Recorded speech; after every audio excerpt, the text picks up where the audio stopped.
L'usine étoile, tel un vaisseau spatial, un tableau de maître, signé Georges Mathieu.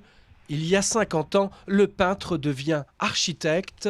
Pierre-Antoine Houry est ici, un peu chez lui. Son agence de communication a ses bureaux dans l'usine. Mathieu, c'est un peu le père de l'abstraction lyrique, c'est surtout un peu le père du graffiti.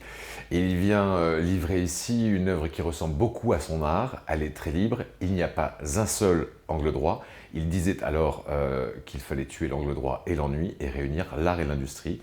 Il en fait une usine de lumière qui est dotée de 250 mètres de long de fenêtres, donnant toujours la possibilité pour ses occupants d'avoir un regard vers l'extérieur. Et ces 250 mètres de fenêtres viennent intégralement d'être changés. Le bâtiment de 2400 mètres carrés qui, à l'origine, servait d'usine de fabrication de transformateurs électriques, est aujourd'hui en pleine renaissance. Ce grand espace était en 72 la ligne de production qui partait de la pointe sud jusqu'à l'autre extrémité, qui faisait 167 mètres de long. Ce lieu va être à la fois un espace de coworking, un espace d'innovation, un espace de culture et aussi un studio photo.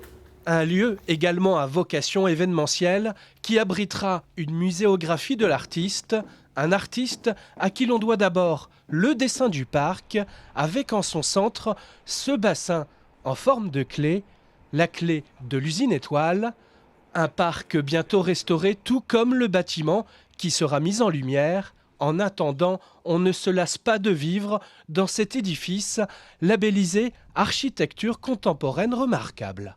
Je crois qu'on ne se lasse jamais finalement de venir ici puisque on est toujours un petit peu au gré et de la météo puisqu'on est quand même sur un panorama permanent vers l'extérieur et là-dessus, Georges Mathieu a véritablement réussi son coup. C'est un écran changeant permanent. L'usine étoile de Fontenay-le-Comte, conçue par Georges Mathieu, serait à ce jour la seule usine dessinée par un artiste peintre.